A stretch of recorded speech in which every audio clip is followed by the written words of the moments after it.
Hello, hello, good evening, and welcome to the Scottish Racing Podcast with me, Don Nicol. We are going to be looking at Kelso races on Friday, the 16th of February. Tomorrow, looking forward to some decent racing. Very happy to be joined again, as I was in the Musselburgh Cheltenham Trials Day with Rachel. Rachel, how are you getting on? Yeah, really well, thanks, Don. Looking forward to tomorrow's racing at Kelso. Like you've just mentioned, it's a competitive day's racing. A few horses who may be having prep runs before the big meeting in March at Cheltenham. So yeah, looking forward to it. And like I say, really competitive racing. So yeah, all good. Yeah, looking forward to it, pal. It's now you know better than me. Saying soft ground just now. Looks like it's going to be dry the next day, maybe evening. Is it windy? How's the weather down your way? It's not too bad. I mean, we have had about 2 days of just constant rain. Not heavy, mostly drizzle, but it has been going on for a few days. There's not much wind about at the moment.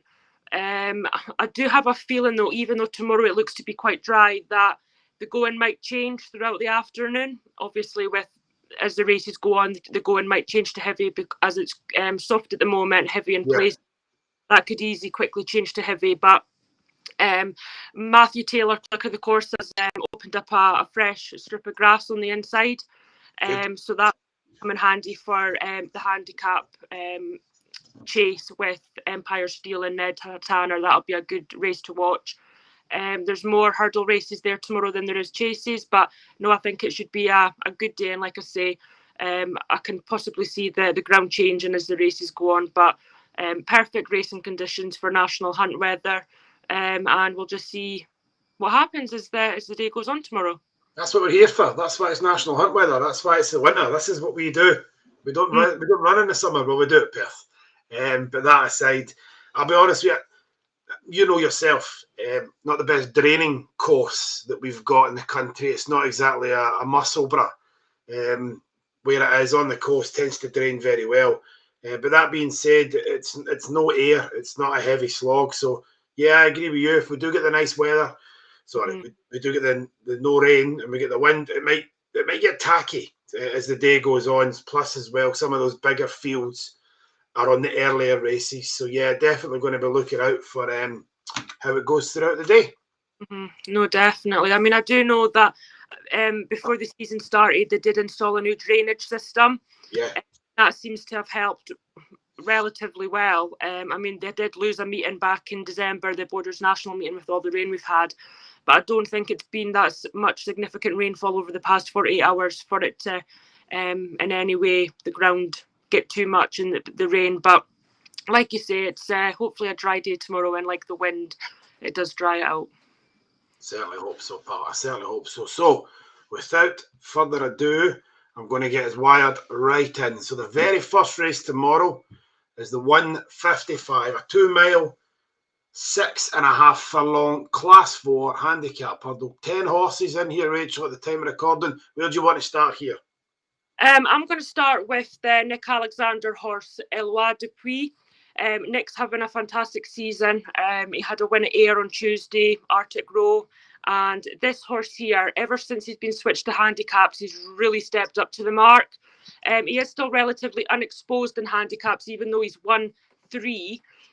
But his course record at Kelso speaks for itself. This season he's been third once and he's had 2 wins. He was very unfortunate to be brought down at Sandown on his last start when he was travelling really well into contention. And I think 6-1, he's got a decent chance on. We know ground he loves, the track he loves. Bruceland takes off £3 and Nick Alexander's in fantastic form at the moment. The one that did catch my eye was Nab Wood for Nicky Richards. Now, that was in last month's meeting at Kelso, and he won that very hard held. He's only a 7-year-old, and he's lightly raced. He's only had 4 runs to date, and he beat a good yardstick and Choose a Copper at Kelso, and Choose a Copper when he looked to be a horse going places after his win at Hexham on debut, and he has... You would like to think that he could have beaten Abwood in that race at Kelso, but it looks as though the step up for Nabwood to the same distance that he'll be running over tomorrow really played in his favours that day. And like I say, Nabwood and Eloa Dupuis would be a good reverse forecast, I think, in my opinion. So for me, out of both of them, I would choose Eloa Dupuis based on the fact that he loves the track, he loves the ground. Bruce Lynn takes off £3. He would have been arriving here on the 4-timer had he not been brought down at Sandown. So he's the one for me. But Nabwood, he's someone that punters should look out for tomorrow. He looks a decent horse. And like I say, relatively unexposed. But I'd like to get your thoughts on this, Don. As I see JJ Slevin's coming over here tomorrow for the one ride. Yes, that's quite an interesting booking, even though he does ride for Stuart Crawford. But the fact that JJ Slevin's coming over to Kelso on a Friday, that says a lot in my opinion. But obviously the form doesn't look that decent. But as you know, Kelso can throw up some big price winners, especially on a day like tomorrow. I think the description the Racing Post used for Mimi's Magic was patchy. I thought that was polite. It is an interesting jockey booking, but patchy is the sort of word you use when you call somebody ugly bubbly. In my term, I think the patchy word has been used to really mask the fact that the horse is not get. There's nothing really of late that shows any great form. It is interesting. I'd be looking elsewhere. Your selection for me is more interesting than Mimi's Magic. We both tipped up Alexander at Ayr the other day. And apologies, due to my illness, we couldn't have that podcast. So yeah, he's had one or two in the last couple of weeks. You touched there on Nabwoods, and the nature of Nabwoods' win around here last time was impressive. I do think Choose a Copper might have just set the race up for him a wee bit in front, because this horse, I fancied Choose a Copper. It was too short for me for what I thought on the day. And I ultimately never had a bet. But Choose a Copper was very keen. It's a decent yardstick. But again, I'm just concerned just a little bit about maybe that set the race up for Nabwood. But he's still unexposed over obstacles. I think he's got a great shout. Unfortunately, I think the prices reflect that. I notice Immortal Flame is already getting rifled in from 3s into less than 2s now, so that's an interesting move. At bigger prices, I'm happy to see Step Above back over hurdles. A good showing, 14-1, wouldn't surprise me. There will be dafter bets than that. Speaking of dafter bets, anyone that fancies Sam's Choice, I wouldn't talk you with that either. It has to carry top weight, which might be difficult in this ground, but he's priced around 20s just now, so it might be worth an each way bet. I might actually, depending on what the prices are in the morning, I might roll in it, Step Above at the 14s, but I do think Nabwoods, as much as I am slightly concerned about being set up, the race being set up for him last time, I do think the Nicky Richards horse is unexposed, and I think he's got a great shout tomorrow. Just looking at that Mimi's Magic there, Don, he's actually run at Kelso before. Yeah. He beat Millerville, which is trained by Harriet Graham, and he beat her by a head in that race, and that was over 2 miles, 2 furlongs, and that was on heavy ground. Yep. So that's quite interesting, like I feel, based on the fact that he's won round here before, even though he's not been any further than 2 mile 4, 2 mile 2 on heavy ground round Kelso. That's quite stiff. It's quite a stiff track when you're racing on heavy ground. So I mean, I can see why he's returning back to Kelso, but like I say, and you say about the patchy profile, it's difficult to sort of weigh up, but he's been backed into 10s from 14, so someone's had a bit of a bet on him to be into 10s from 14s. But I'm sticking with my Nick Alexander horse, Eloa Dupuis. But if anyone's feeling quite optimistic, I would do Eloa Dupuis and Nabwood in a reverse forecast, as I think they're the two horses in that race that could rack up the 1-2. I think if you look at some of the horses we've spoke about in here, you've mentioned Eloa Dupuis, we've talked about Mimi's Magic. I've said Step Above and Sam's Choice wouldn't be silly bets. Mm-hmm. Anybody out there fancies a price tomorrow? I wouldn't talk anyone out of moving away from the 215.8 at the top of the market. I know we're saying a lot of things positive for Nabwood, but I think it has, and again, it all depends on what the ground turns up. I think it's got a nature of one of those races that something could spring a surprise. So if anyone does fancy something at a bigger price tomorrow, I wouldn't be afraid to roll in at that. Yeah, no, I agree with that. So we'll move on. Oh, sorry, Rachel, were you going to say something there? No, I'm just saying it's an open race. I mean, you could give everyone a shout in that. I mean, they're decent enough. Oh, just came through, Don. That Sam's Choice is a non-runner. Oh, is it now? Well, there you go. Yeah, just came through that Sam's Choice is a non-runner in that race. Actually updated in the last few seconds. So there we go. We've still got 3 bigger prices though. We'll stick to that. We'll cling to them. Yeah, absolutely. We have someone watching us this evening, a man we both know, Chris Telf, Racing Telf, Wolverhampton Wizard. Good evening, sir. Thank you very much for tuning in. It's nice to see some friendly faces. Absolutely. We'll move on to the second race. So this is the 225, 2 mile Class 4 novices hurdle. Another 10 runner field for us here, Rachel, and a race full of unexposed hurdlers with the market being dominated by the top 3. What's your thoughts? I quite like Ted too for Ben Haslam. He was trained by Brian Ellison and he won a race for Brian, and then he was trained by Kerry Lee and won a race for Kerry. He changed stables after he had that win for Kerry Lee, and then he ran at Wetherby a few weeks ago, and he was behind Dan Skelton's mare Asta La Pasta, and I think she's quite a good yardstick for Dan. She's got quite good form to her name, I feel, and I do like Ted 2 in this race. I mean, like you said before, they're relatively unexposed. I think the fact that he's got form on heavy ground, soft heavy ground, stands him in good stead, and he's unexposed for the stable. And I do think he's got a decent chance in this. Primos, when he won his debut for Lucinda Air, I was blown away. I was actually at Lucinda's a few weeks before he ran, and I spoke to Michael Scudamore, and Michael Scudamore put him up in his top 3 to follow for the year. Yeah. And when I saw he was entered, I thought I'm going to have a little bet on him, and I was really impressed. I mean, he beat 2 subsequent winners since in that race.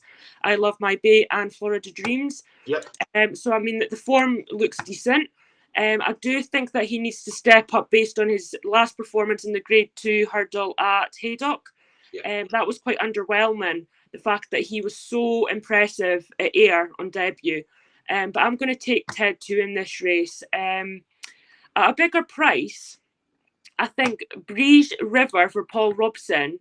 He actually was beaten 2.5 lengths by a horse that I have quite a soft spot for, St Cuthbert's Cave, who was bought by Gordon Elliott at the Doncaster sales in May for £150, and he's now owned by Gigginstown. So they must think a lot of this horse in Cuthbert's Cave. And on his debut for Gordon Elliott, he was actually behind Anne Tobar at Fairy House.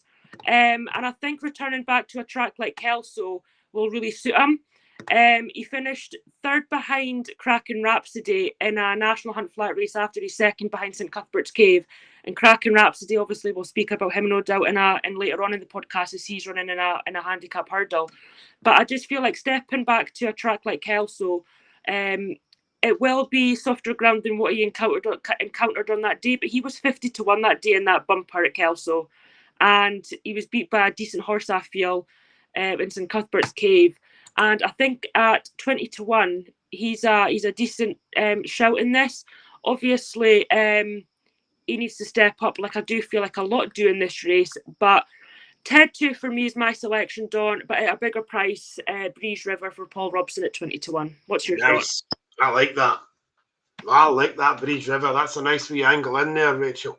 You mentioned Kraken Rhapsody, and we will come on to that race in a minute, just directly after this. These are dangerous races, these. You don't know what's lurking. I did think the market had this correct at the time of recording. I think it is close between Primoz, we'll hope that's right, that pronunciation. And Ted 2, the reason I give Lucinda's Primoz the edge is because, rightly or wrongly, I am quite happy to put a line through a dodgy run at Haydock. I think Haydock throws up some questionable results. Mm-hmm. I find that when you get difficult ground, anything can happen. Now, I don't think it wasn't necessarily attritional ground that Primoz was running in last time, but that was a better race than most of these, unless Ted 2 steps up. And you're right, the Ayr win in November was mightily impressive. Mm-hmm. And I'm clinging to that. And unfortunately, I was looking forward to this yesterday. And now that I've saw the price here at 11 to 10, it's not great. Unfortunately, I do think the market's got it right. There's a couple of big 100s, 150s in here that you can probably put a line through straight away. I like your angle on Breeze River. And then you've got the Charlton horse, Alan Lamb, which I think is probably not going to be of the calibre of the top two in the market. So you take Ted 2, I'll take Primoz. Hopefully between us we get a winner. Yeah, absolutely. Like I say, I think the race that Primoz ran in, even though Ayr and Haydock are quite similar in the fact that they're the same way around, they're left-handed, I think Haydock plays in more speedier types. Agreed. From his win at Ayr, like you say, it was mightily impressive, and I think quite a lot of people were blown away by that performance. I mean, I was especially. I think he's more a stayer, so I can see him going down the staying route in a few months' time. Obviously, as the season progresses, I mean, he did finish second twice in a 3 mile point to point. So, like I say, he is going to be a stayer. But on this ground, over this distance, I do think that he's worth a shout in this, and I do agree with what you're saying. But like you say, you take Primoz and I'll take Ted 2, and we'll see who comes out on top. They're not just the same way around. They've both got that characteristic of very long finishes, long run-ins, where results at both race courses can change in the last 2 minutes at Ayr and Haydock. The last 2 yards, sometimes they can change pretty rapidly on that run-in. So there are similarities there. I just find Haydock throws up some strange results, but you never know. Between the two is hopefully we manage to get the winner. Absolutely. So moving on to 255, 2 mile class 3 handicap hurdle. We've got a Crawford horse here at the top of the market, Carfunnock. I'm very, very surprised to see this horse at the current favourite. I think 2 miles around Kelso is not ideal. I think there's quite a few in here with chances. But I'm just before I hand over to you, I am going to talk about one in particular that we just touched on, and that's Kraken Rhapsody. It's very likely going to be my bet of the day for Ewan Williams. He finished 3 lengths behind Ginger Mail, who he faces off against tomorrow in this race. And that was also around here last month. He gets a £4 swing from his rival. But not only that, it was 2 miles, it was on soft, but he's an unexposed 5-year-old. Any form of progress should put him bang there tomorrow. I'm quite bullish on this. There was a few of these I can't fancy based on the ground, based on the distance, based on Kelso, and I kept coming back to Kraken Rhapsody. I'm really looking forward to this race tomorrow. You're getting somewhere between 8s to 6s, depending on the bookies just now. I might have a little nibble tonight. There's 8 runners, so hopefully we'll still get 8 tomorrow. Yeah, really looking forward to this race. What about yourself? I can see your point with Kraken Rhapsody. I mean, I was at Kelso when he finished behind Ginger Mail, and I did think he done really well. Because at one point I didn't think that he travelled as well as he does in his races. And obviously, like you've touched on, he gets the £4 swing from Ginger Mail. But I'm taking you on shock with Ginger Mail. Oh, now for me, he's really consistent, and I was actually. I don't want to keep using the word impressed, but I was to a degree with his run last time, because the way he travelled, I haven't seen in any of his races prior to him winning last time travelled as well as he did. And he's went up £4. And Nick Alexander has touched on in his blog this evening that he does need to step up, but I think he's well capable to do that. And I do think that even though he hasn't really backed up his form in recent times, I feel like this race is wide open, Don, that he can take it in his stride. I do like him, but I'm going to shock you here, and I'm going with the outsider as well in this race, Slugger. Right, now, okay. He ran at Musselburgh last time out, and he was beat by 12.5 lengths, which, if you watch the race, I didn't think that he was beaten as the margins suggest. And he actually finished in front of Panjari, who we saw at Cheltenham Trials Day win quite easy. So that form looks okay to a degree. But I feel like even though he is at the bottom of the market, he's actually getting the hood back on, which he never had at Musselburgh. And with him being a previous winner over Kelso, fair enough, that was on good to soft ground. He'll encounter heavier ground today, but he's getting the hood and the tongue tie put back on. Yep. Tongue tie will help him with his breathing, especially on this deep ground. So I do like Slugger, and I don't think he should be that price. The price will probably reflect on the fact that he was beaten by Scotch Poet at Musselburgh on New Year's Day. But like I say, he finished in front of Panjari. Panjari came out 2 weeks ago and backed up, well, improved from that run. And Sean Quinlan's back on him. He has been on him the past 3 times, but Sean Quinlan knows him now, and I was actually standing at the last fence at Kelso when he won, and I got home that evening and I looked at the Paul Ferguson jumpers to follow. Yeah. And Paul Ferguson had tipped him up, and I was like, I can't believe I've just missed that. Like, he was a big price that day. I think he was 16-1 when he won at Kelso. So I do like him. But I'm going to go with Ginger Mail as my selection, but for an each way shout, and like you say, an 8-horse race where you can get 3 places, I think Slugger 14-1 is a decent price. I had a look at Slugger, and not just because the fact the course and distance winner. There was a few other things that piqued my interest. The first time hood, you're right there. I just think this is a deeper race than what Slugger's been running in. Mm-hmm. And some of the recent forms a bit dodgy. But at 14s, you're taking the tongue tie and the hood to make an effect. Totally get it. I wouldn't talk anyone out of that. It makes sense to me. I just as I'm in the process of writing off the Crawford toss, we've got Mr. Telford who's came in and says nap tomorrow. I wish you all the best, Chris. It's not a bet for me, mate. But if our Cheltenham Trials podcast is anything to go by, me and Rachel will be searching for winners anyway, mate. So you fill your boots, pal. So we'll move. Oh, I froze. We will move on, Rachel, to the 325, where we have a 2 mile, 5.5 furlong Class 2 handicap chase. We've only got the 5 runners here, Rachel, but this is the main event of the card. Where do you want to start? I just feel like I'm going to keep tipping up these course and distance winners tonight, Don. I mean, Empire Steel, he sets the standard in this race for me. I mean, he has won round here before, as we all know, and as I've said 100 times probably on this podcast tonight, but he actually took my breath away when he beat Lee Milos in the big race at Kelso on the Moorebat Hurdle Day. Yep.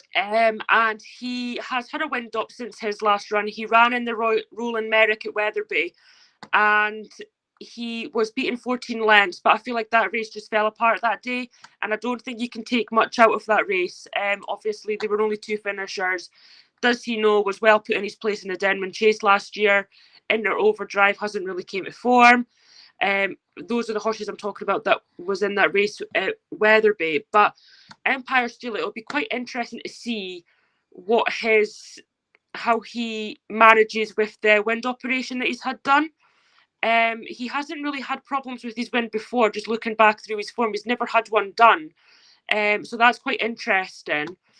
And I just think he's a sort of horse where you can ride him any way you want. He won this race 2 years ago, albeit that race that he won 2 years ago was much stronger than this renewal. I think you can really give a shout to any horse in this race, Don. I mean, Nelson, I was reading before that Nicky Richards says that they think it's time to step him up in distance. I just feel like this track, even though he has won round here before, he has looked good over chases this season, but whether or not he can go and travel in this race, I'm not 100% sure. Ned Tanner, we know he's versatile ground and trip-wise. He's bottom weight in this. It's 7-2. I mean, the price keeps fluctuating between 7-2, 4-1, 9-2. So, I mean, probably I'll take the better price out of those. Yeah. Richmond Lake, he's carrying top weight. The manager of the Extras of Late Tremor Hemmings has said that to put a line through his run at Doncaster, as he made a mistake very early on and it just scuppered his chances, which I can agree with. I mean, he didn't really look that good, but I feel like you can't really disagree with agree with how disappointing his run was at Cheltenham. I mean, he was stepping up into proper graded style that day. And even though that race was a handicap, it was a class 1. And I feel like he done as well as he could. I mean, he was well beaten that day. But I feel like returning to calmer waters, even though he's top weight, he is worth a shout in this. Yeah. And Brian Hughes and Donald McCain won this last year with Manila Drama, so they know how to win this type of race. So I think between the first 4, it's going to be quite close to call who's going to come out and win this race. But for me, Richmond Lake, I mean, he's the best rated horse in the race. He's the highest rated horse. So I'm going to take Richmond Lake, but I feel like Empire Steel merits consideration in a race like this, which he's won previously. We're not far off each other here, right? Nelson's unexposed over fences. He hasn't necessarily looked like a natural over the bigger obstacles. I'm dubious, so that was an elimination for me.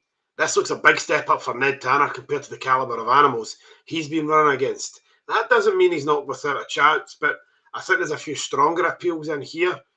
Who Shot the Sheriff? If Who Shot the Sheriff wins this, I will streak right across Kelso Racecourse. This is just out for a jolly, to be honest with you, to see where the horse is at after pulling up last time. I fell down on the same too. It was Richmond Lake and it was Empire Steel. And yes, the Richmond Lake form doesn't look great, but when you unpeel it, it's not that bad. This leaves some to be desired. Where I fell down on here was, nice and simply, I like Empire Steel. He's a listed winner around here. He's only a pound above his last win in Mark. I think he's got a great shout, and he doesn't have to carry top weight. Now, I'm splitting hairs. It's £4. But in these sort of races, when you're stuck between the two, you need to find some sort of defining margin, and that's my margin in it. So we've came down on the same 2 horses. I'll take Empire Steel, and I think you're in Richmond Lake, and hopefully between us again, we might get a winner. Hopefully. It's a tricky race on paper, I feel, because, I mean, you could give everyone a chance. I mean, Who Shot the Sheriff? Like you say, he's just probably out for a run. He doesn't look the likeliest winner, I should say. But looking back on his previous races, he is well treated on his old form. But like I say, he really needs to step up, and he needs others to underperform if he were to take this. I mean, the price reflects that. But Richmond Lake for me and Empire Steel for you. And like I'll just be going back to race 2, who we think will be the likeliest winner in this, Dawn. We're going to get one of them, eh? We have to. Otherwise, what's the point? Yeah, absolutely. It'll be the same in the next race, with there only being 2 runners. I mean, we'll come on to that in a moment, but it's going to be, isn't it? It's going to be. Well, I mean, Giovinco's not going to run because he ran today, and obviously he won. Even though it wasn't really a race, I would call it, with fences being doled off. It was more just like a run, 4 jumps, run, 4 jumps. It wasn't really But that's jump racing for you. But just looking at that price now, he's evens. Yeah, I think he opened up at 4 to 6. Yeah, so I can see why he's even. Yeah, the drift is on. He'll not run, but the money's coming for Imperial Merlin. Anyway, just in case for the 3 people that are watching, we've moved on to 4 o'clock. Class 3 handicap, just shy of 3 miles. At the moment, there is only 3 horses in the race. We believe there's only 2. Giovinco ran today. It wasn't a hard-pressed race. You mentioned the fences as well there, Rachel. This isn't Perth when Gordon's sending a 2-miler on good ground and then it comes out the next day and wins during the festival. That's not what happens this time of year. I'll be very surprised if Lucinda sends a horse out. Even if Lucinda does send this horse out tomorrow, I still fancy Special Rate. I think Imperial Merlin is one chase run and it was around here and it didn't set the heather alight that day. The money's coming for Imperial Merlin, so maybe I'm missing something here, Rachel. I think he needs to come on a lot better tomorrow, and I think I'm happy to take the 2-1 on Special Rate and risk the Rule 4, as I think this is an easier assignment, and I think Special Rate's still improving. Yeah, I mean, I agree with you. Special Rate, if Giovinco doesn't run, he will win this. But Imperial Merlin, even though he was well beat at Kelso back at the December meeting, he made a horrible mistake 3 out, but he was already well beaten there. Yep. He's had the only 1 run over fences, but like I say, he is a horse that seems to improve with his runs. I mean, he is a 4-time winner over hurdles, and as each race has progressed, he has got better. So I would like to think that there will be a big improvement in his run tomorrow. So I mean, like you say, the money's coming. He is the weights. He's better off at the weights against Special Rate, but Special Rate looked a different animal when he ran here and he won easy. That was in the. I'm sure it was the. Was it the Chairman's Cup at the last meeting? With Special Rate one. Yeah, the Special one, and Red Happy, he was my actual pick in that race. But the jumping and the ground, obviously it was quite tacky that day, just didn't seem to jump with his usual zest. And Special Rate came there travelling, and it was just like, what have I just seen? Especially around Kelso, he put up a really good performance. And like I say, he is, I think it's 3 from 4 over fences.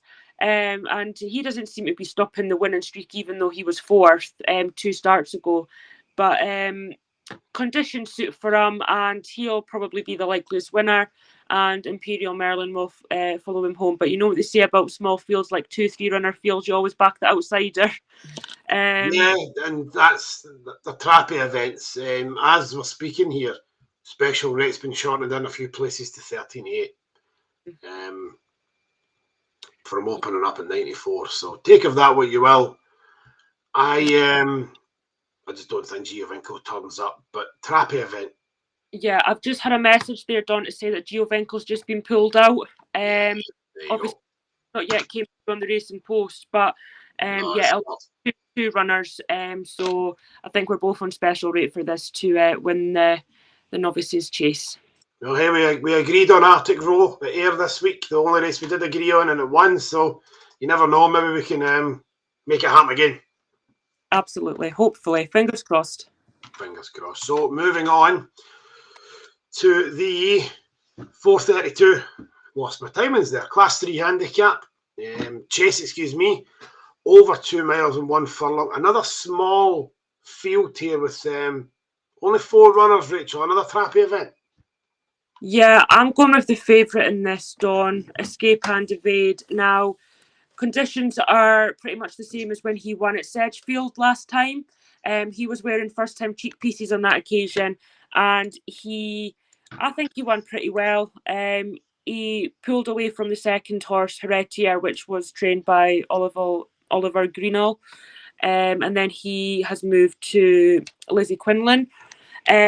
So even though, I mean, it's the same distance, he's going to be running on the same ground. The only worry I have is whether he'll have sort of like the bounce factor in a way with the cheek pieces, if they'll still have the same effect on him. Yeah. Dubai, I think it's between the top two in the market, Don. The favourite and Dubai Days. I mean, Dubai Days has run around here before. We usually see him over a wee bit of a longer distance, roughly 2.5 miles. But I think that the step back in distance shouldn't be a problem with him. I do like him. He does need to step up again. I mean, his form this season hasn't been mind-blowing. He was behind Special Rate. So if Special Rate comes out and wins tomorrow, that'll give him a wee form boost. Yeah, because he was behind him that day. Yeah. Yeah. I mean, I do think it's between the top two in the market. I think Salamanca Bay, he really needs to calm down. He blew his brains at Warwick that day behind one of Dan Skelton's. So who has actually came out and won today at Sandown. So that's his third handicap chase win. So I mean, the form has been frank to a degree in a way, but I just think he needs to really calm down and not blow his head. And I'm surprised that they've not put a hood on him. Yeah, I think you're polite about calming down. I think he's a banger. I think Salamanca Bay is a bit of a nutcase. And I'm surprised they've not reached for something yet. I don't think they have anyway, have they? No, they haven't. No, but he just doesn't seem to respect his fences. I feel like for that, I feel like he needs to go up and trip, as we've seen with most horses that are like head cases. They would go up and trip and respect their fences. Or even just because obviously he was hurdling for Jonathan Fogarty and then he changed to Lucinda Russell. You would think that they would put some headgear on him, like a hood, or even like earplugs, just to block out the noise and the sounds and the distractions. But he's finished last on his first two starts, and I think that's mainly because he just doesn't show any respect for his fences. And I feel like even though they've picked this race for him, I do think he'll make the run-in, but I think he'll make the run-in and set it up for the top two in the market. I think he'll make the run-in whether Derek Fox wants him to or not. Yeah. Yeah. I think he goes out for the front here because that's what he wants to do. And that's, yeah. Even if he was to calm down, I wouldn't be convinced this is the sort of affair he's going to win anyway. So, yeah, agreed. I think he will take the run and set it up for somebody else. I don't think Marshall likes this ground. I think obviously the market reflects that. I think Marshall's looking for good to soft. And maybe, I mean, we spoke about this at the start. Maybe at the end of the day, if it's windy and it's drying up, it might get good to soft, but it might get tacky. And this was a process of elimination for me. The Dubai Days form is sketchy, and I have followed that horse off the cliff before. But the key for me here was deciding whether or not the step back and trip was going to unlock, like you said, or the fact that he has not ran well over this distance for quite some time now. And I fell down on the latter, which left me with Escape and Evade, who can throw in the odd stinker. But if that Sedgefield form, if it continues from last month, you'd think he's got a real chance here. Yeah. I think so. Not very original, but it's trappy. Do I want to be taking 6-4 in this sort of race? I'll wait and see tomorrow if I'm going to be having a bet. But from a selection point of view, I think me and you are on the same page here. Yeah, no, I do think he's the most likeliest winner. I mean, he does have the tendency to not back up his previous run, if when he's won a race. But I just think the sort of class, and it's not a really deep race, I think it's winnable for him. He does obviously retain the cheek pieces. It's whether or not they have the same desired effect on him. We'll wait and see tomorrow at 4:45. But yeah, and I mean, I think it's only James Ewart's only runner tomorrow, so he's obviously targeted this race for a while, for this specific course, even though it isn't really the feature race. But no, I do like Escape and Evade, Don, and I think if he can back up his run, he'll put in another bold showing from the front like he did at Sedgefield. Yeah, let's hope that form continues. And already we're on the last 2 minutes past 5. I might throw you under the bus a wee bit here, Rachel, and apologies for that. But it's an open maiden National Hunt Flat, Class 4, over 2 miles. This is not the sort of race I spend a lot of time mulling over, if I'm honest with you. And it's certainly not a betting race for me. I will be watching it. I do like watching these races. I especially like watching the market. We've got a Santa Pietra, I think it is, for Lucinda. I think who changed hands for 40,000 after point to pointing. And we've got Yakaleo, who I think placed at the festival, the Cheltenham Trials weekend at Musselburgh. But again, it's not a race I will be spending a lot of time on. I hope you've got some better thoughts than me, or we just put a line through it and we move on. What's your take? I've actually got 3 horses in here that I've sort of pinhooked, Don. Let's go for it. Yes. Yeah, so Yakaleo, he finished 3rd behind the horse who unfortunately lost his life at Musselburgh on Cheltenham Trial stage, Get a Gin. Condolences go out to Sandy Thompson's yard after that horrific injury. And I do think that he brings the best form into the race. If circumstances were different, I do think Get a Gin would have won that flat race at Musselburgh 2 weeks ago, and that form would have been solid for me. So he's the worthy favourite. I do think he will win this. It's not a race that's in depth, obviously, as there's horses in here that are just having their first runs, and there's pointers who have a wee bit of experience, but they're ultimately having their first runs under rules. So Yakaleo sets the standard for me, and Nicky Richards does quite well in this sort of calibre of a race, and he's got a good record in this Sophia. So Yakaleo for me, I do think that he's the worthy favourite, and he should be winning this sort of race. Santa Pietra, like you said, he was exchanged for £40,000 after finishing 2nd in his point-to-point. He actually finished behind a horse called Wednesday Adams, who was bought by Ben Case at the Newbury sales on Coral Gold Cup weekend. And that horse has since came out and finished 2nd on rules debut for Ben Case. Now, for me, looking into this horse in a bit more depth, that family that he's came from struggle with their breathing. So I wasn't surprised to see Lucinda Russell reach out for the tongue tie. Obviously, the tongue tie, as I've said previously, will help with his breathing, especially on deep ground that he will encounter tomorrow. So Santa Pietra, I can see where the money's coming from, and Claymore Racing, they've done really well. And buying some nice horses and having a few good runs with their horses. Another one is Cushion Run for Ian Duncan. He's finished 3rd on both his bumpers this season, and he's showed that he looks like more of a stayer, which I feel like will play to his strengths in this race if the emphasis is on the stamina, which more likely it will be. So they're the 3 horses that I do like, but there's a horse down the bottom of the market, 25-1, which is again Nick Alexander's, and it's called Les Des, and that horse is from a very well German family. They're a speedy family. They're more milers, which I can understand the price reflecting that, as this is going to be more stamina based, this race, I feel like. But I just wanted to give a wee shout out to him that he's came from a well-bred German family. But for me, Dawn, it has to be Yakaleo at the head of the market. I can't see him being beaten. Santa Pietra, obviously, he has ran well in his point-to-point, finishing 2nd behind a horse who since came out on debut under rules and finished 2nd. And Cushion, he's got the experience in bumpers. Ian Duncan, he occasionally runs his horses here. He's more of an air specialist. In Scotland, he doesn't have many runners at Kelso, but I thought it was quite interesting that he's brought him here. The fact that obviously the way the ground is, with it being deep ground, I do think that if the races run to suit more on stamina, he's worth a good shout. So yeah, I mean, there's a few in here that are really that could, like you say, previously lurking in the water, so to speak, and could surprise us, and a big price winner could come out.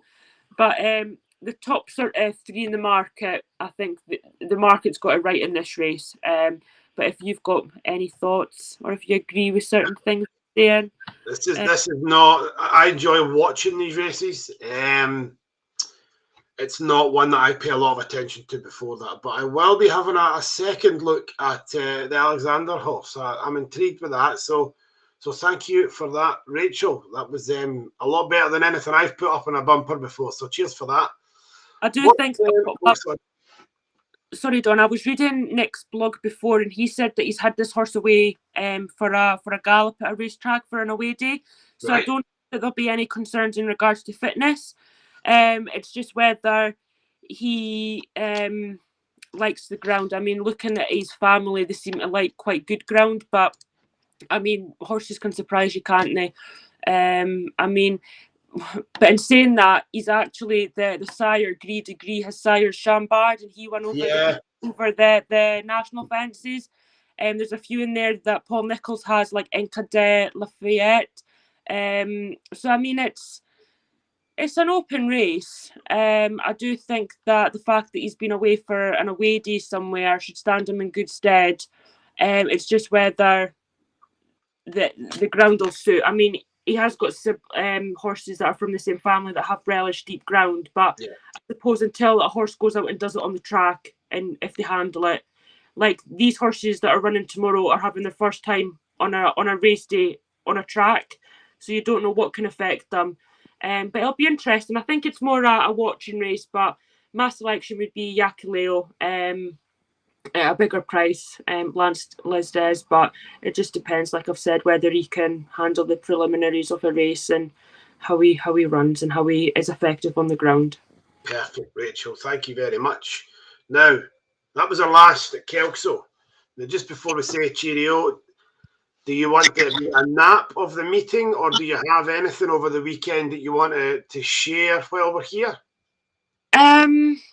I haven't really looked at the racing this weekend yet, Dawn. I prefer to do that like on a Friday. So I'll be like watching the racing tomorrow and then picking my horses at the weekend. But I do think that in the Betfair Ascot Chase, I think Pictory. I do think that Pictory probably comes in here with the best form. He would be my nap of the weekend, Pictory, just based on the fact that he's won this race before. He seems to prefer going right-handed. He put up a career best, I feel like, giving £3 to Banbridge at Kempton.